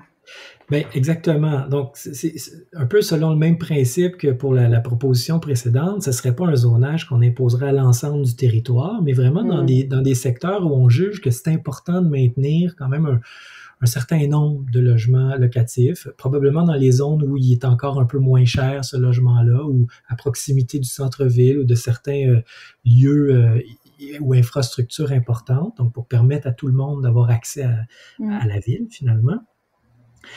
Et donc, mais là encore, il y a peut-être certaines limites qui viennent avec cette proposition-là. Ouais. La première, je l'ai déjà mentionnée, c'est pas une solution pour l'ensemble du problème. Ça vise vraiment le problème des conversions. Donc, ce serait pas une mesure qui permettrait d'agir sur les pressions dont le logement locatif est lui-même l'objet, c'est-à-dire le fait que les logements qui sont locatifs sont pas tous convertis, mais ça les empêche pas par ailleurs d'être rénovés, transformés et augmentés en coût. Donc ça, c'est une des premières limites. Et la seconde limite, qui est peut-être plus importante, c'est que le pouvoir municipal, les pouvoirs municipaux en matière de zonage, ils sont balisés par des lois provinciales. Au Québec, c'est la loi sur l'aménagement et l'urbanisme qui encadre le pouvoir municipal sur le zonage. Et pour l'instant, les villes n'ont le droit que d'imposer via le zonage que des usages généraux. Donc, on le disait tout à l'heure, agricole, commercial, résidentiel. Et il y a eu plusieurs cas en cours là-dessus, plusieurs jugements de tribunaux qui allaient dans le sens de dire que les villes n'avaient pas le pouvoir pour l'instant d'imposer des zonages en fonction du mode de tenure, c'est-à-dire du mode de détention des immeubles ou la forme sous laquelle la propriété est détenue. C'est-à-dire que si j'impose dans certains secteurs en tant que pouvoir municipal le zonage résidentiel, les villes n'auraient pas pour l'instant le pouvoir de dire aux propriétaires si la résidence dont il est propriétaire, est-ce qu'il doit la détenir sous la forme unifamiliale, condo, copropriété, locative, etc. Donc, ça relève, comme tu le mentionnais tout à l'heure, du droit de propriété, c'est-à-dire du droit de propriété du propriétaire de faire un peu ce qu'il veut. C'est ça, et en tout cas, on pensait, puis je pense encore que dans le contexte actuel, ce droit-là est incompatible avec les besoins sociaux qui ont été révélés par la crise. Et il faudrait restreindre encore davantage cette liberté liée au droit de propriété pour agir aussi sur la tenue. Mais encore là, ça va nécessiter des changements dans les lois, donc des changements au niveau provincial, comme ça s'est fait en Colombie-Britannique. On a peut-être mis le pied dans la porte avec le règlement sur l'inclusion dont on parlait tout à l'heure. C'est-à-dire qu'en rendant l'octroi de permis conditionnel à un engagement de la part d'un propriétaire à inclure du logement social abordable ou familial, on a implicitement reconnu le droit des villes de s'ingérer dans le mode de tenure. Parce que c'est entendu que du logement social, ça peut pas être détenu en copropriété, ça peut pas être la propriété privée. Donc, on est ou individuel. Donc, on a mis le pied un peu dans l'engrenage de la tenure. Mais encore là, il faudrait que, je pense, ça soit précisé, éclairé. Oui, mais c'est intéressant. Donc, il y a comme peut-être une brèche là, qui a été ouverte. Reste à voir, justement, qu'est-ce qui va se passer, comment ça va être reçu par les promoteurs immobiliers, notamment. Là, on l'a vu que ça a été déjà beaucoup contesté. Là, il y a des élections qui s'en viennent début novembre au niveau municipal. On a des candidats qui, justement, remettent un peu en question ce règlement-là à Montréal, du moins. Donc, bon, on verra ce qui se passe, mais il y a certainement, en tout cas là, des avenues intéressantes, toujours dans l'optique de protéger finalement l'accès au logement, puis comme je le disais, une mixité dans les villes, et de pas en faire juste des espaces où on a des tours à condos de luxe, là, puis avec tous les problèmes que ça peut engendrer au niveau de la vitalité aussi des centres urbains, là. Ça m'amènerait peut-être à parler de la troisième mesure, en fait, que vous mettiez de l'avant, qui est peut-être un petit peu plus, disons, qu'on connaît moins, là, certainement, là, j'ai l'impression. C'est la mise en réserve de bâtiments pour fins publiques. Donc, c'est un autre pouvoir que détiennent les municipalités, puis qui leur permet là, de finalement protéger des immeubles qui sont menacés de perdre leur vocation ou encore des terrains qu'elles voudraient utiliser pour répondre à certains objectifs sociaux. Est-ce que donc tu peux expliquer un peu plus de quoi il s'agit, c'est quoi les avantages puis les risques de ce type de démarche-là, en fait? Oui, le pouvoir de mise en réserve à des fins publiques, c'est un pouvoir dont disposent les villes depuis assez longtemps. Là, c'est pas nouveau comme le pouvoir d'inclusion. Le principal avantage, c'est que ça permet de mettre des terrains ou des bâtiments à l'abri de la spéculation. Donc, et comment on procède, c'est que quand on décide d'émettre un avis de réserve ou de mettre en réserve un terrain ou un bâtiment, on inscrit cet avis-là au registre foncier. Et l'effet que ça a, c'est d'empêcher le développement de ce terrain ou de cet immeuble ou toute transformation qui serait pas des travaux d'entretien ou de maintenance, si on peut le dire comme ça. Donc, ça empêche, disons, un propriétaire de transformer son immeuble, de construire en vue de le revendre plus cher parce qu'on sait qu'il y a un grand projet qui s'en vient pas loin ou des choses comme ça. Donc, ça permet de mettre à l'abri de la spéculation cet immeuble. Et ça fait en sorte que si le propriétaire veut le vendre, il doit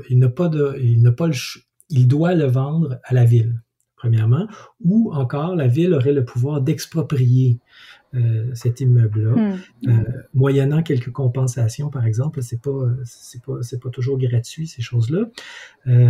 Mais l'intérêt principal, oui, c'est ça, c'est l'intérêt principal, c'est encore une fois de se donner un moyen collectif de contrôler ce qui va advenir de certains terrains ou de certains immeubles.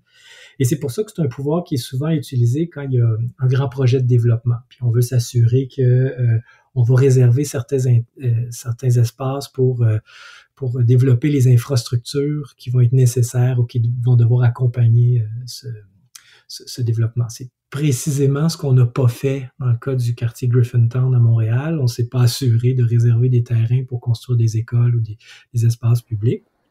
Mais généralement, c'est ça l'idée de la mise en réserve. Alors nous, encore une fois, face au constat que le parc locatif dans certains secteurs de la ville était en voie d'érosion, ce qu'on proposait, c'est que les villes utilisent ce pouvoir-là, encore une fois, pour protéger le parc de logements locatifs. Donc, pour mettre en réserve certains bâtiments, certains terrains qui seraient situés dans des secteurs névralgiques où on voudrait s'assurer de préserver du logement locatif et idéalement à moindre coût. Et ça peut se faire de différentes manières. Donc, on force le propriétaire à vendre le terrain à la ville, mais après ça, la ville n'est pas obligée d'en conserver. En fait, elle ne peut pas en conserver la propriété. Elle devrait la céder à un organisme sans but lucratif, par exemple, qui, lui, aurait pour mission de maintenir l'abordabilité de cet immeuble-là dans le temps. La limite, en fait, la limite n'est pas du même ordre cette fois-ci, c'est-à-dire que il n'y a aucune restriction législative. Donc, il n'y a rien dans la loi qui empêche les villes de faire ça. Le problème, c'est que ça engendre des coûts. C'est-à-dire que si la ville doit acheter tous les terrains qu'elle met en réserve, dans un contexte où les prix augmentent en ce moment, ça peut coûter assez cher de mener des opérations de cet ordre-là à grande échelle. Évidemment, les villes auraient le pouvoir d'exproprier. Mais comme je le disais tout à l'heure, ces expropriations-là se font souvent avec des compensations financières. Puis, je pense que plusieurs villes hésiteraient, ne serait-ce que parce que c'est délicat, toute l'histoire du droit de propriété, d'exproprier sans compensation des propriétaires. Elles pourraient le faire, mais je pense qu'elles hésiteraient à le faire. Ce seraient des batailles importantes, en fait, qu'elles auraient à mener, en fait, là. Oui, c'est ça. Et je pense que c'est ce qui explique pourquoi les villes jusqu'ici utilisent quelque chose, un pouvoir qui est assez semblable à celui de mise en réserve, mais qui est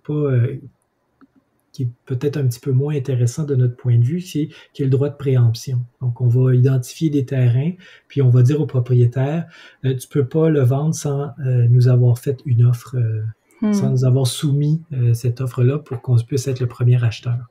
Mais ça, évidemment, ça garantit aux propriétaires que les achats vont se faire au prix du marché. Et donc, ça peut coûter cher également.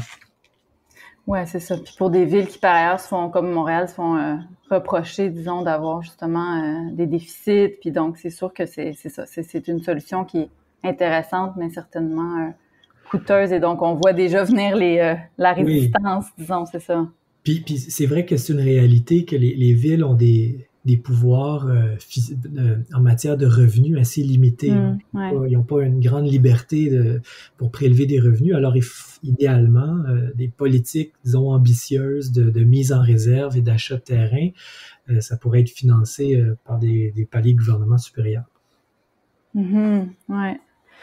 Oui, c'est ça. Donc évidemment, c'est ça, les solutions, il y a pas une solution magique, là, c'est bien ce qu'on comprend, puis surtout que ça se heurte toujours à cette espèce de problème fondamental, c'est-à-dire qu'on on se heurte, oui, c'est ça, au droit de propriété d'un côté, puis au fait que aussi,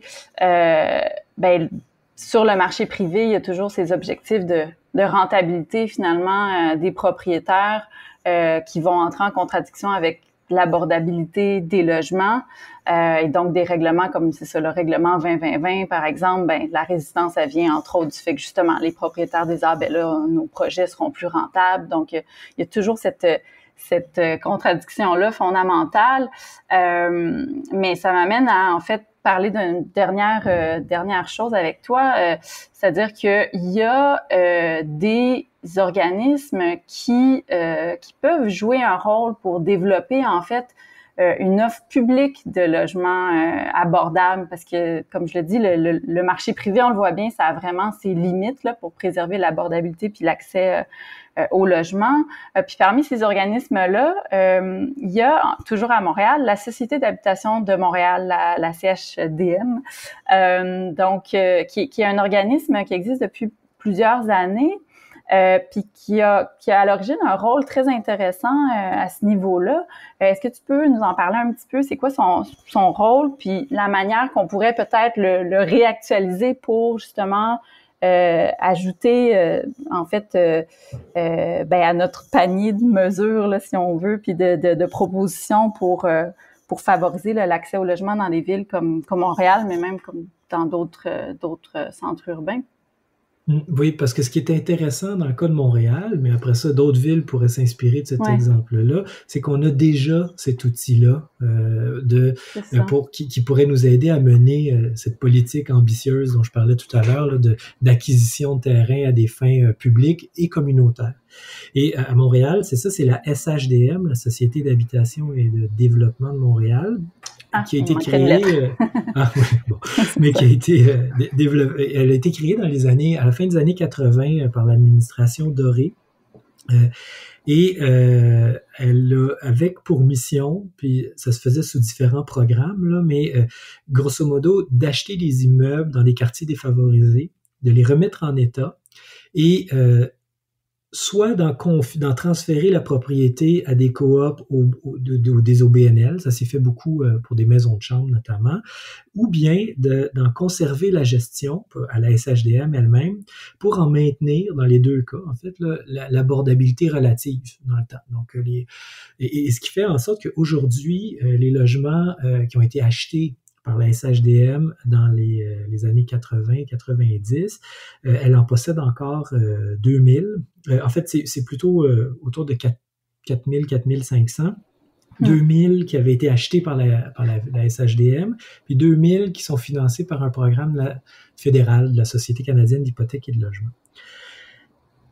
Mais ce qui est arrivé, en fait, c'est que depuis les années 90, la ville, l'administration municipale a réorienté, changé la mission de la SHDM au profit, ou en fait, il l'a réorienté vers l'idée d'en faire un outil de soutien au développement économique et de la mise en valeur du territoire.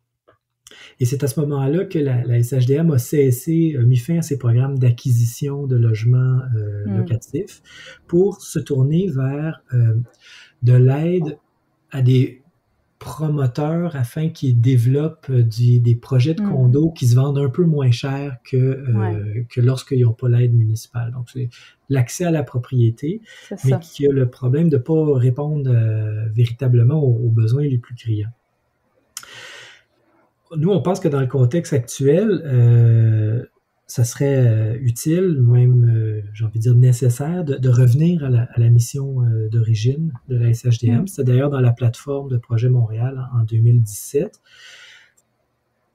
Parce que, et de relancer ces opérations de rachat, dans le but, c'est toujours le même, là, de retirer des immeubles, puis d'assurer qu'ils restent abordables dans le temps. Évidemment, il y a toujours la question des coûts. Hein. Quand on parlait de réserves foncières tout à l'heure, il y avait la question des coûts. Comment la SHDM pourrait, elle aussi, financer des acquisitions de cette ampleur-là? L'histoire particulière de la SHDM fait en sorte qu'elle possède encore des immeubles qu'elle a achetés il y a plus de 30 ans, dans certains cas, donc qui sont peut-être, dont l'achat est probablement remboursé ou en grande partie. Et ça constitue un actif pour la SHDM, dont elle pourrait se servir pour financer des acquisitions sans nécessairement avoir à attendre que l'argent vienne d'un palier supérieur, par exemple. En tout cas, elle aurait une certaine marge de manœuvre pour lancer des opérations de rachat et d'acquisition. C'est ça.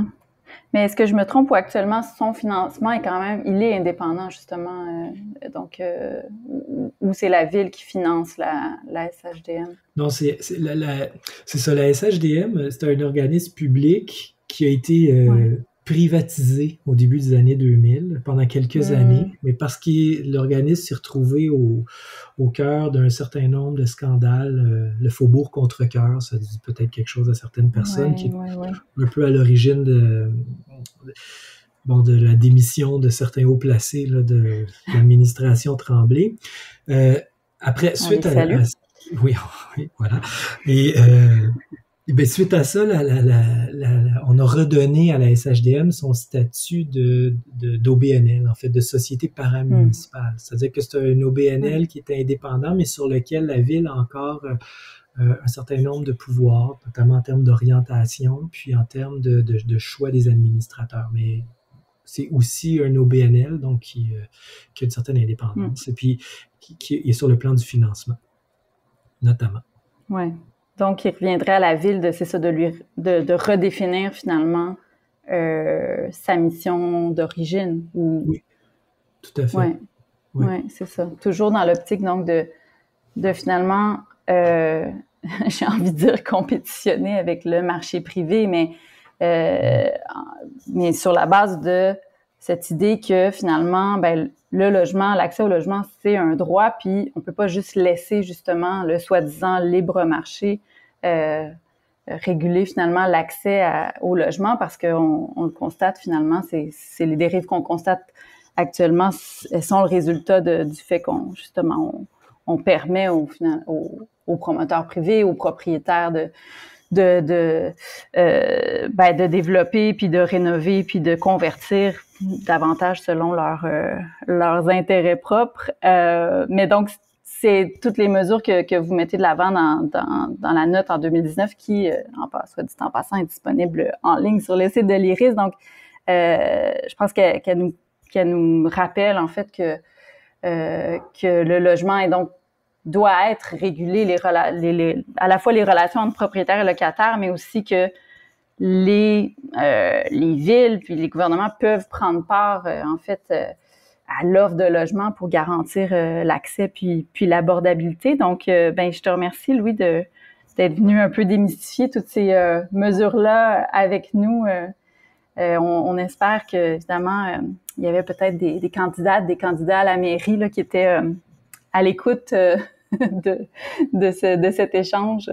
Merci beaucoup, ça m'a fait plaisir.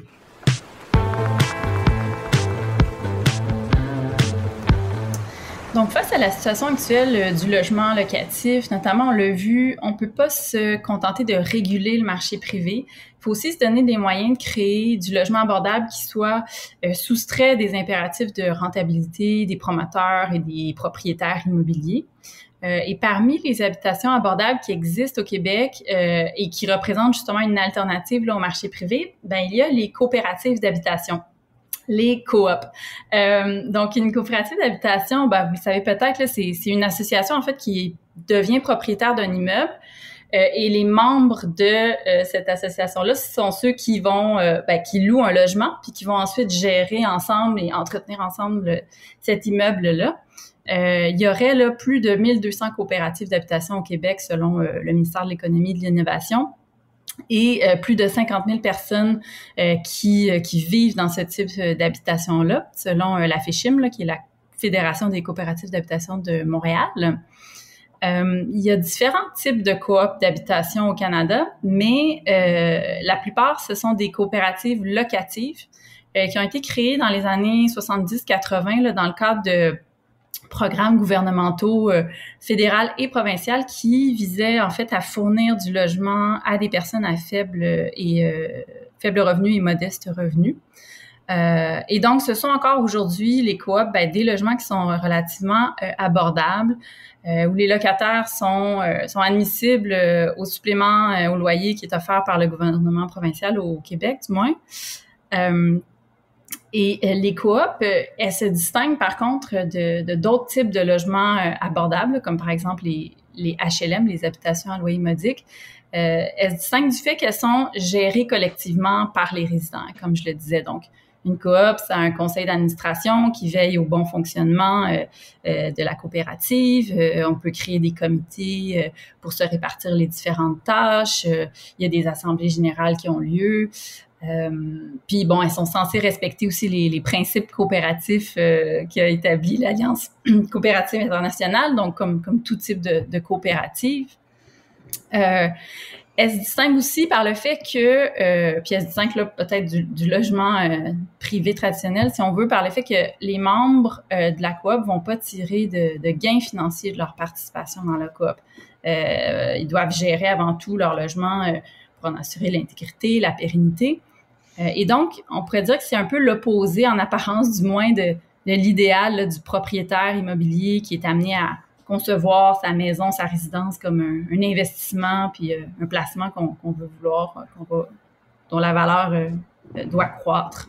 Et donc, c'est une forme d'habitation qui permet de résoudre la tension là, dont on a parlé depuis le début entre le logement comme un bien qu'on cherche à valoriser ou à tirer un profit et le logement comme bien essentiel et droit fondamental.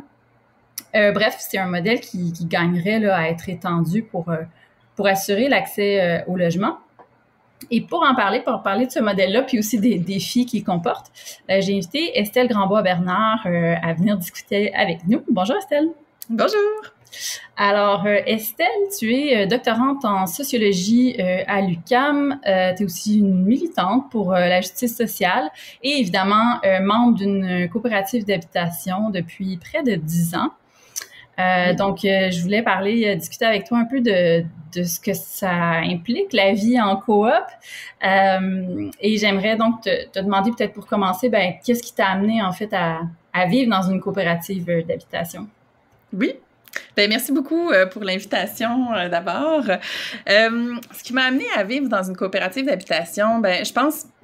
D'abord, c'est vraiment l'envie de vivre une expérience collective. Donc, c'est sûr que, justement, c'était effectivement, on a des prix de loyer très abordables ici dans notre coop, mais je pense que le modèle d'habitation que la coopérative proposait, c'était vraiment une grande motivation pour nous. Ça correspondait à nos valeurs. Je parle pour nous, c'est moi et mon conjoint et maintenant mes enfants.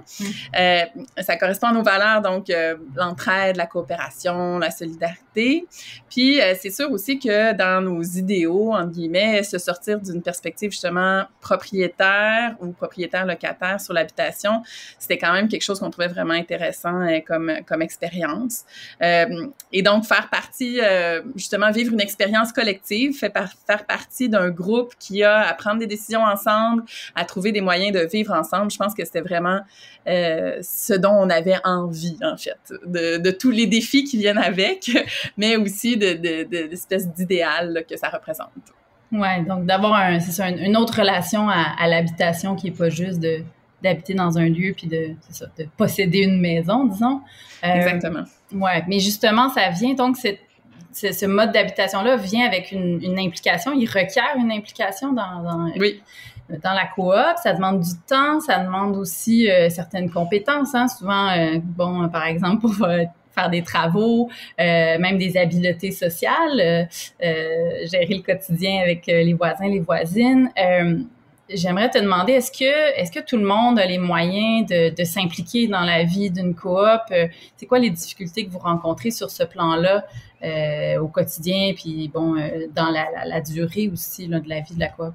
Oui, c'est vraiment une bonne question. C'est une question épineuse. Elle est vraiment au cœur de la vie coopérative parce qu'en fait, non, c'est vraiment pas tout le monde qui a les mêmes moyens en termes d'aptitude, de connaissances puis de temps, tu sais. Fait que ça, c'est certain que dès le départ, il y a cet enjeu-là qui est soulevé par la vie de coop. Je pense que une partie du pari de la vie en coopérative, c'est de se dire qu'on est là, entre autres, pour apprendre, acquérir justement des nouvelles aptitudes, des nouvelles connaissances, mais aussi pour apprendre à vivre avec des personnes différentes de nous, qui ont des moyens, donc, différents de nous. Moi, mon expérience est quand même particulière. Moi, j'habite dans une petite coopérative. En fait, on a 17 appartements. Okay. On est 18 membres, à moins que je me trompe, mais en ce moment, donc on est moins de 25 membres et puisque nous sommes moins de 25 membres, on a le choix dans notre mode de gestion. On pourrait choisir donc d'élire un conseil d'administration, mais dans ma coop, on choisit depuis longtemps, à chaque année, donc à chaque assemblée générale annuelle, on choisit de gérer la coopérative sur le mode de la convention des membres. C'est-à-dire que c'est tous les membres qui sont administrateurs et administratrices de la coopérative et on se voit régulièrement en assemblée régulière, si on veut, assemblée générale ou réunion de membres. On est obligé, en fait, de participer donc à ces réunions-là qui sont sur une base, à peu près, on se voit à peu près aux 6 semaines. Et en plus, donc, d'avoir l'obligation de participer comme ça aux réunions de membres, on a aussi l'obligation de participer à un comité de gestion. Donc, les comités de gestion qu'on a, par exemple, nous, à notre coopérative, c'est le comité entretien, le comité finance, le comité sélection et le comité de secrétariat. Puis, dans la plupart des coopératives, il va y avoir des comités comme ça. Par contre, nous, puisqu'on fonctionne en convention des membres et donc, on délègue pas les décisions à un conseil d'administration élu, le rôle qu'on joue au sein de nos comités est vraiment important. Puis, le choix du comité est libre. Puis, souvent, il est fait selon, évidemment, les compétences, les intérêts, mais aussi en fonction aussi des apprentissages qu'on souhaite faire, tu sais. Donc, ça permet un peu un équilibre dans l'implication. Donc, des personnes qui vont être plus habilitées, justement, à la prise de notes ou même, tu sais, à aller chercher le courrier puis à gérer tout le courrier, vont aller vers le comité secrétariat. Des personnes qui ont une expérience en entretien, en menu travaux ou qui souhaitent apprendre ça vont aller dans le comité entretien. Là, par exemple, dernièrement, on a une nouvelle membre dans ma coopérative. Elle est comptable. Évidemment, ça aide au comité finance. Oui, exactement. Donc, c'est sûr que ça permet un certain équilibre dans l'implication puisque chacun va aussi se réaliser selon ses compétences puis selon, donc, ses moyens. Mais évidemment que... tu sais, on peut pas arriver à une implication égale de tout le monde, puis qu'il va y avoir des personnes qui... en fait, aussi, ça dépend des moments, mais selon certains moments de l'année, ils vont avoir à s'impliquer plus, d'autres qui vont avoir une implication plus régulière. Donc, c'est sûr que ça va créer un peu comme ça des équilibres dans l'implication. Mais dans les grandes coopératives, donc des coopératives vraiment plus larges ou des coopératives avec logement subventionné, logement adapté, etc., l'enjeu de la mixité, il est vraiment important, il est vraiment majeur. Parce qu'en fait, il faut justement qu'il y ait une mixité dans les coops pour qu'elles soient viables, notamment sur le plan financier. Il faut qu'il y ait des personnes qui ont du temps à donner bénévolement, puis qui ont des connaissances et des aptitudes au niveau du fonctionnement, du budget, pour assurer un fonctionnement de base de la coopérative, puis ensuite peut-être même avoir des projets, tu sais, au sein de la coopérative. Donc, c'est sûr que on n'a pas tous et toutes les mêmes moyens de s'impliquer dans la vie de la coopérative. Pour être dans une coopérative, il faut en avoir un peu, si ce n'est qu'une volonté d'apprendre, justement. Mais je pense que ça fait partie un peu, justement, des apprentissages qu'on a à faire quand on est membre d'une coop, c'est-à-dire qu'il va en avoir, tu sais, des inégalités de moyens, puis il faut apprendre à vivre dans ce contexte-là. Oui, c'est ça. Puis à se former à la limite pour justement aller acquérir certaines compétences puis pas prendre pour acquis que bon c'est ça c'est quelqu'un d'autre qui va le faire non c'est ça mais c'est ça. Après, comme je disais, moi j'ai l'expérience vraiment du mode de gestion en convention des membres, donc on n'a pas le souci, tu sais, on n'a pas on peut pas déléguer au CA. On peut pas se dire « Ah, mais les personnes sur le CA vont s'en occuper. » Nous, on porte tous et toutes la responsabilité de la bonne gestion. Puis bon, évidemment, moi, je suis vendue au modèle, on s'entend, parce que c'est une expérience très positive pour nous, pour notre coopérative, mais c'est certain que la loi ne le permet pas après plus de 25 membres. Donc, c'est sûr que quand il y a des administratrices qui doivent être élus, ça change quand même la dynamique. Ouais, c'est ça. Ça fait qu'il y a peut-être des gens, justement, qui vont être moins impliqués. Puis bon, ça peut venir avec toutes sortes de déséquilibres, d'inégalités, de frustration, on peut l'imaginer. Puis donc, c'est quelques-uns des défis, j'imagine, qui viennent avec la gestion collective. Mais il y en a d'autres, d'autres défis, en fait, qui portent sur même la viabilité des coopératives d'habitation sur leur existence même. Bon, à commencer par les obstacles juridiques, là, je pense, qui viennent avec le démarrage d'une coop, là, parce que c'est un modèle, évidemment, qui est encadré par des lois. Donc, par la loi, oui. Exact. Il y a un défi aussi qui est particulier, c'est le défi financier. Bon, c'est le défi, je pense, de n'importe quel modèle de logement. Évidemment, on entretient un immeuble, ça vient avec des coûts qui peuvent être importants puis qui, des fois difficiles à prévoir. Mais c'est ça, dans les coops, il y a, disons, un défi particulier sur ce plan-là. Est-ce que tu peux nous en parler un peu? Écoute, l'enjeu principal, c'est vraiment de trouver l'équilibre, je pense, entre garder le prix des loyers bas, donc, être un logement abordable, offrir des logements abordables à nos membres, puis assurer en même temps l'entretien régulier, l'entretien constant, finalement, des immeubles. Parce que c'est ça, cet entretien-là, en fait, on peut pas prendre de pause. Ben là, ça, c'est une généralité par rapport à toute l'habitation. mais c'est ça, on peut pas prendre de pause concernant l'entretien. Il faut constamment arrimer le plan des travaux à faire avec les besoins budgétaires de la coopérative. Donc, il y a une nécessité parfois d'augmenter les loyers, par exemple, ou d'aller chercher, de faire plus de recherches, par exemple, pour des travaux qui pourraient être subventionnés. Au niveau des subventions. Mais le pire scénario, c'est vraiment celui où les loyers augmentent jamais. En fait, c'est un scénario qui est quand même vraiment connu dans le monde des coopératives. Donc, des fois, des vieilles coopératives qui n'ont pas augmenté leur loyer depuis vraiment des années. Donc, les loyers sont très, très bas. Puis, parallèlement à ça, en même temps, des travaux qui se font pas. Puis là, on arrive devant des travaux à faire qui sont des prix faramineux.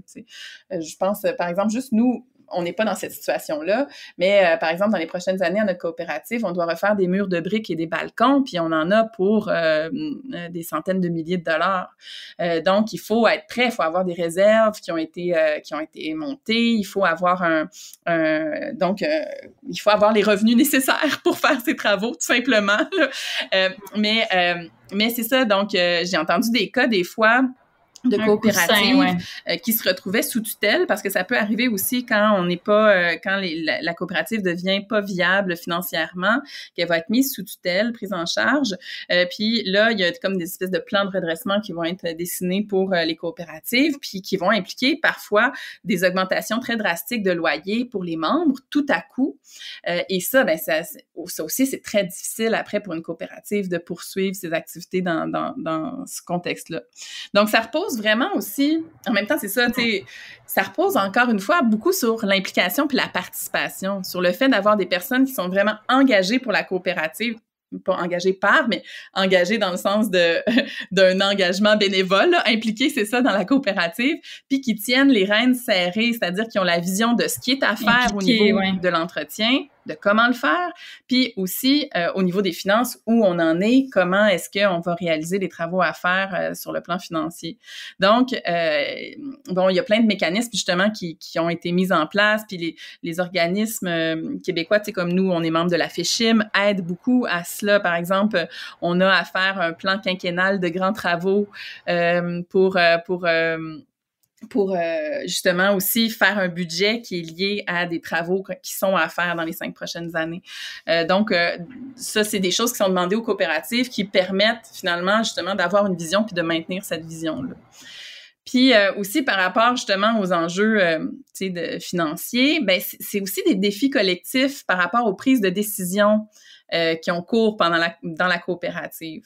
Donc, par exemple, ben la décision d'augmenter ou non les loyers. Tu sais, nous, je sais qu'à chaque année, quand on arrive devant le moment où il faut prendre cette décision-là, il y a toujours une petite tension, un petit stress.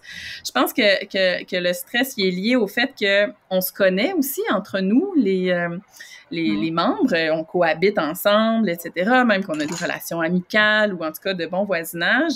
Donc, on veut pas imposer plus de difficultés à nos amis ou nos voisins, voisines.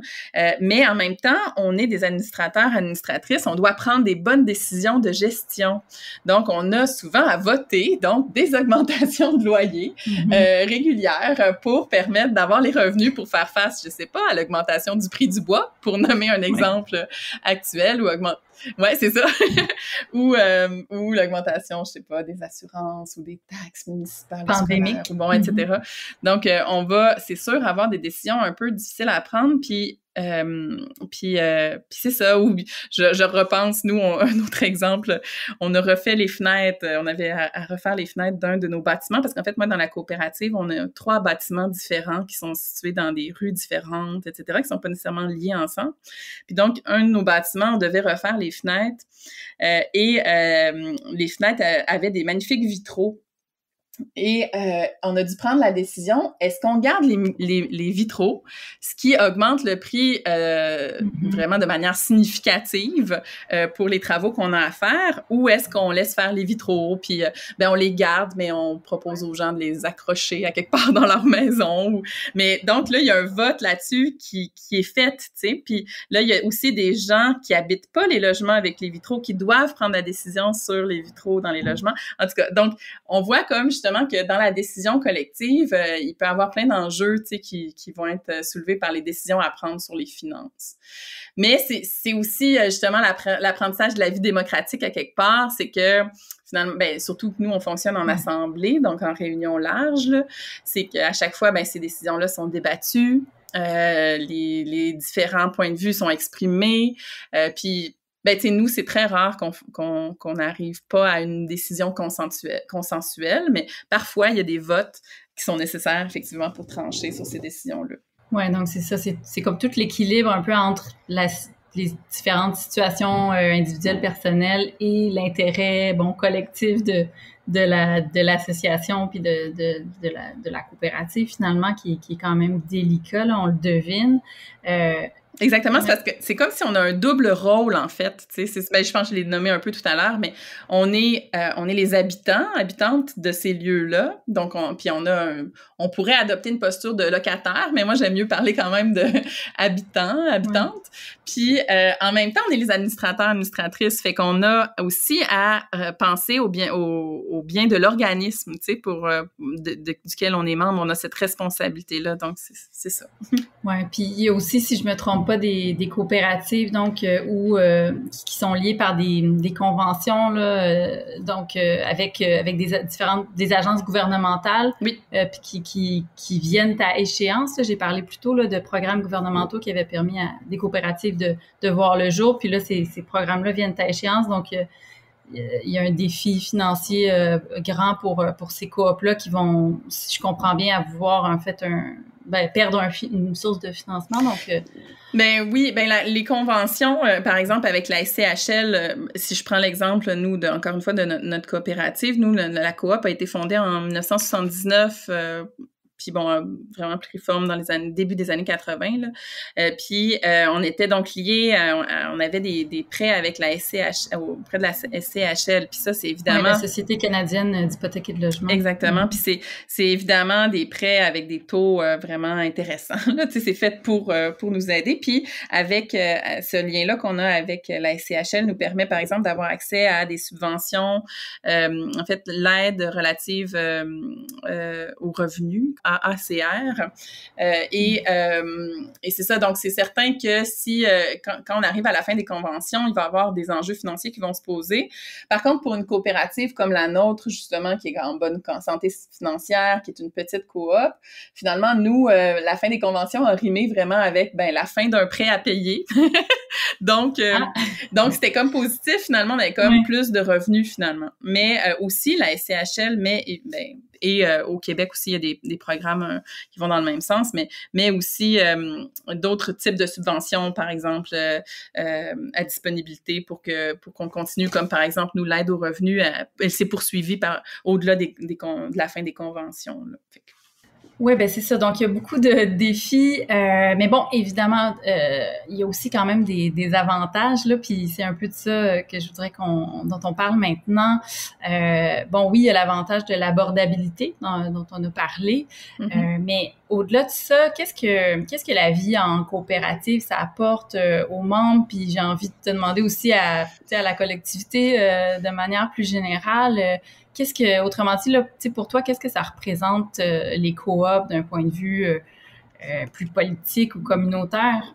Moi, vraiment, là, je le disais un peu au début, mais la coopérative, elle offre une expérience collective, ou elle permet, ou elle initie une expérience collective. Puis pour moi, ça, c'est vraiment important comme pour les individus, puis pour les collectivités, de vivre, d'expérimenter c'est quoi vivre ensemble, tu sais. Qu'est-ce que ça veut dire être ensemble, devoir prendre des décisions ensemble, devoir cohabiter dans des espaces qui sont pas communs, là, mais il y a des espaces partagés quand même. Par exemple, nous, on partage une cour extérieure. Bon. Puis moi, je crois beaucoup en ça, en cette force-là de l'expérience très concrète de s'organiser ensemble. L'expérience très concrète, c'est ça, l'expérience collective, finalement. Puis pour moi, ça, c'est un apprentissage, un peu comme j'ai dit. On apprend des autres, on apprend avec les autres. Puis ça implique aussi d'assumer qu'on a besoin des autres, en fait. On a besoin les unes des autres pour réaliser des projets d'habitation. Qu'on peut, là, évidemment, dans le système actuel, habiter seul, mais qu'il y a une richesse, puis il y a une valeur à habiter ensemble. Ça passe, entre autres, par aussi, tu sais, je parlais d'apprentissage, de la prise de décision collective, puis du débat. Dans une coopérative, ça va être souvent sur des enjeux de gestion, mais qui vont parfois soulever des questions politiques ou des enjeux de valeur, tu sais, puis donc, où il va y avoir des opinions ou des visions opposées qui vont se rencontrer. Puis ça aussi, c'est un apprentissage, j'ai l'impression, comme pour la vie démocratique, puis pour la citoyenneté, entre guillemets. Je pense que c'est un apprentissage vraiment important à faire, tu sais, savoir que, il y a différents points de vue, mais il faut quand même qu'on arrive ensemble à s'entendre pour prendre une décision, tu sais. Puis c'est ça, puis je nommais la vie démocratique. Je pense que les coopératives, ça peut être vraiment, justement, un endroit très intéressant pour expérimenter très concrètement la démocratie. Donc, je parlais de prise de décision, mais aussi du débat, de comment s'exprimer les uns face aux autres. Ça, je pense que c'est aussi quelque chose vraiment important que les coops peuvent apporter. Puis, on l'a nommé, tu l'as nommé dès le départ aussi, c'est sûr que les coopératives d'habitation défendent une vision de l'habitation puis du droit au logement pour tout. Le mouvement coopératif lui-même est une force politique à travers différentes institutions dont on va se doter. Puis ça, je pense que c'est aussi vraiment important, puis que ça nous permet finalement de défendre un modèle, un autre modèle, un véritable modèle alternatif par rapport au système d'habitation actuel. Parce qu'en fait, vraiment, tu sais, vivre en coopérative, tu le nommais, mais faire aucunement, avoir aucunement une vision de valorisation ou d'investissement par rapport à notre chez-soi, c'est tellement en contradiction avec la logique puis le développement de l'habitation actuelle. Et donc, quand tu es dans cette forme d'habiter-là, tes intérêts convergent pas du tout vers la spéculation, immobilière, par exemple. Fait que ça, moi, je trouve que c'est vraiment le fun aussi qu'il y ait une diversité puis des possibles ouverts par d'autres formes de concevoir le logement que celle qui est la forme dominante, là, qui est dictée un peu par les marchés financiers, par les marchés immobiliers, etc.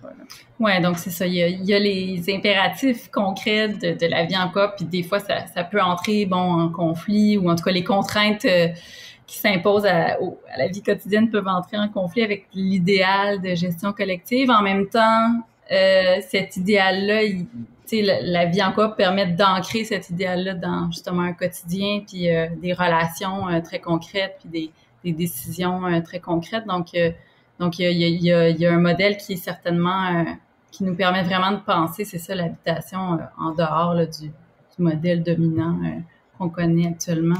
Exactement. Puis, tu sais, justement, on parle d'un idéal de gestion collective, mais en fait, un peu comme tu le disais, c'est vraiment très concret, en fait. Tu sais, pour nous, ça fonctionne, cette espèce d'arrimage entre un idéal puis les impératifs de la gestion quotidienne, parce que, justement, la gestion collective, c'est vraiment une expérience très concrète.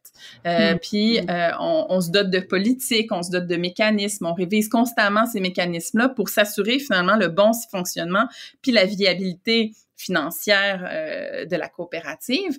Puis donc, on réalise finalement constamment cet idéal-là. Puis bon, c'est sûr que moi, j'ai une expérience très, très positive, comme tu peux l'entendre, de la coopérative. Mais en même temps, justement, tu sais, ça démontre que c'est possible, en fait, de vivre très concrètement à l'intérieur de cet idéal-là à travers les structures puis les institutions qui ont été mises en place par le mouvement coopératif. Fait que ça, c'est... Bon, après, c'est sûr que il y a peu de coopératives par rapport à la demande dans la population. Là, c'est vraiment pas accessible à tous et à toutes. Puis il faudrait faciliter la création de logements sociaux, puis diffuser encore plus le modèle coopératif. Mais on va y travailler, c'est sûr. On va continuer. Mais en tout cas, c'est certainement inspirant les propos que tu nous as partagés. Je pense qu'effectivement, il y a un enjeu là, de pouvoir, comme je l'ai dit au début, de pouvoir étendre ce modèle-là. Il y a des obstacles concrets, mais je pense que merci en tout cas d'avoir partagé ton expérience avec nous. Ça donne envie de tous aller vivre en coop. mais merci à vous. Merci beaucoup pour l'invitation, l'occasion de parler de nos choix puis de ce modèle, de cette possibilité-là qui existe. Merci Estelle. Et ben voilà, merci à vous tous et toutes d'avoir été donc à l'écoute de cette émission là où on s'est intéressé à des solutions bien concrètes aux problèmes d'abordabilité du logement, des solutions qui nous rappellent, je l'espère, qu'il y a des moyens en fait tant pour les États, les municipalités, puis les citoyens, les citoyennes de créer du logement là en dehors du marché privé pour ultimement protéger ce droit fondamental qui est l'accès au logement. Je remercie à nouveau le Frais de Savard de nous avoir prêté entre guillemets son balado et je remercie aussi Larry Dufresne qui a réalisé le montage. Puis je termine en vous disant que si vous voulez plus de contenu sur la question du logement, je vous invite à vous rendre en fait sur le site de l'IRIS. L'adresse c'est www.iris-recherche.qc.ca. On va publier beaucoup de contenu là, sur cette question-là, d'autres alternatives aussi, d'autres solutions à la crise du logement actuelle dans les prochaines semaines, puis qui, espérons-le, alimenteront les réflexions là, dans le cadre notamment de la campagne électorale municipale et fédérale. Donc sur ce, je vous dis merci et au revoir.